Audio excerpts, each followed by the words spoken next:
Leading us into an exploration of prosperity consciousness, Randy Gage.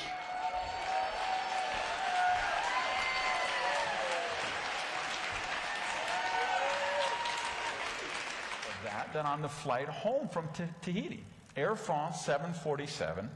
And it just so happened I was going to the lavatory as the curtain parted, and I saw this very unusual sight. Because you probably, if you live in the South, you know about chain gangs. They have a sheriff with a shotgun, and then they have the convicts. They're manacled together, and they're on the road, right, picking up litter or doing road work or something. So I looked, and I saw a section like that.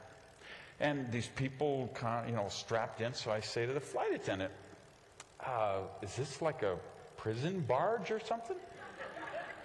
She says, no, that's the economy cabin. Now,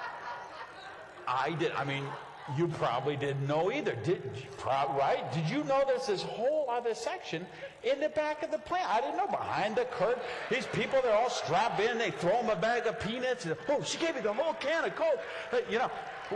What's up with that, right? So, now, of course, I knew I'd be coming here, and I knew this is a very inquisitive crowd, and you'd want to know about these things. So I did a little investigation. How does that happen?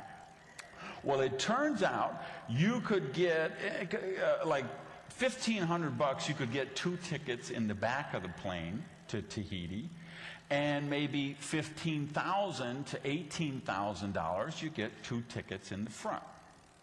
So the difference, and by the way, you fly from LA, and if I remember, it's like 9.5, 10-hour flight. So think about this. So it's a 9.5, 10-hour flight. It's $1,500 in the back, $15,000, $16,000, $18,000 in the front. So there's $15,000 difference between the 2 sections. Now, I know exactly what you're thinking. You're saying, okay, 9.5 hours, $15,000. Why would anybody ride in the back?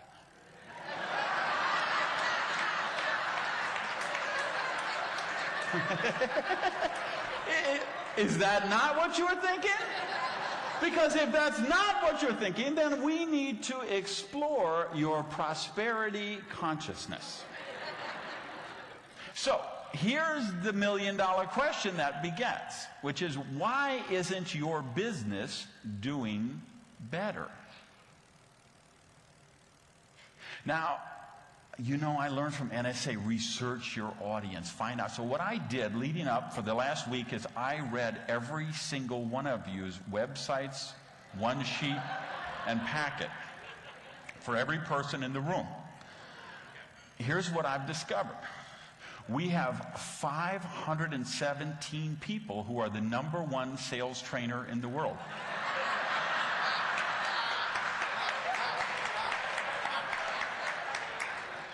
So why can't you sell more of your speeches? We have 893 people who are the preeminent motivator in the galaxy. So why can't you motivate anybody to buy you?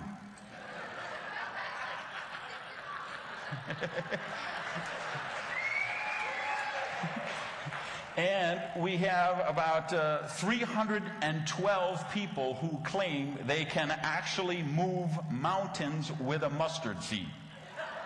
So why can't you get a bureau to return your calls? Now, let's explore why you think that's the case, and then let me suggest why I think that's the case.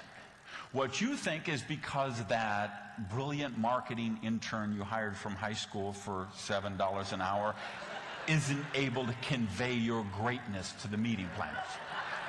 Okay? You believe it's because those ignorant bureaus don't understand how amazing you are.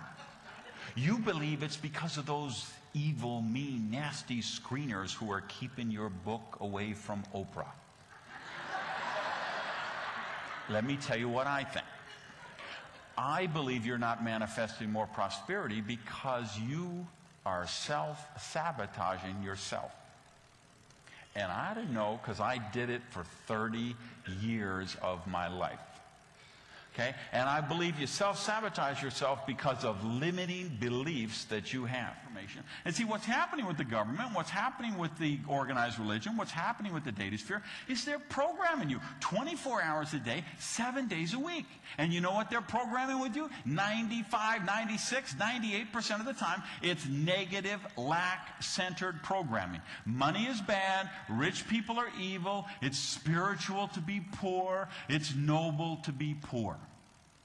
So we create this clash. We get out there on this conscious level. We go into business to say, I want to be successful. I want to make millions of dollars. I want to have a coaching program. I want to have a best-selling book. I want to sell my stuff and have my internet sites all around the world. I want to touch lives, reach millions of people beyond the main platform.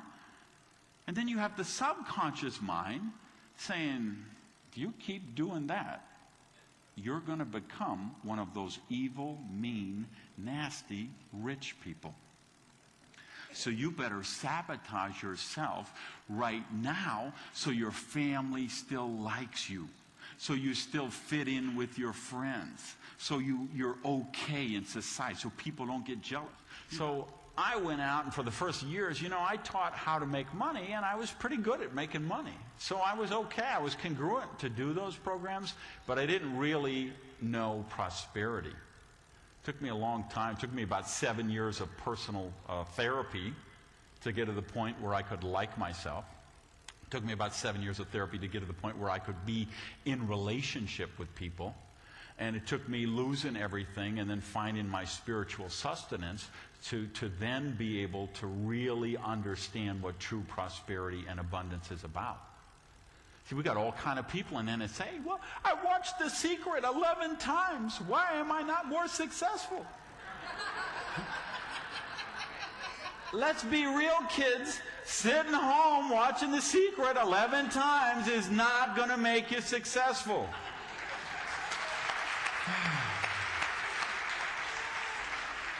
If you want to really know how to be successful, you're going to have to get my next book, The Secret of Chicken Soup for Harry Potter's Soul. Now, if we want to be successful there, I believe there's 7 spiritual laws we have to live by, and you have to live by all of them to manifest true prosperity in your life. And I think that's the most important work I do, and that's why I do the work I do. But here's what I know. Wherever you are in your business right now is the result of your vision. Now, a lot of you want to argue with that with me. You don't believe. You say, no, you don't understand. My vision is to be so successful. No, that's not your vision. That's what you think your vision is. Your real vision is exactly where you are right now, because you have manifested exactly with the thoughts you give precedence to. So what happens is you change your programming, you change your core foundational beliefs. See, if you change your core foundational beliefs, then you change your vision. And if you change your vision, you will change your reality. Because that's what we know about the subconscious mind. Whatever it's programmed to do, it does. It doesn't analyze, it doesn't criticize, it doesn't evaluate. We know our subconscious. You all know this. Half of the room teaches this. Okay? It's time we all live it, though. Okay? Because we know our subconscious mind does exactly what it's programmed to do. So we have to be the people in charge of programming our subconscious mind. You can't let Hollywood do it. You can't let the government do it. And you can't let organized religion do it.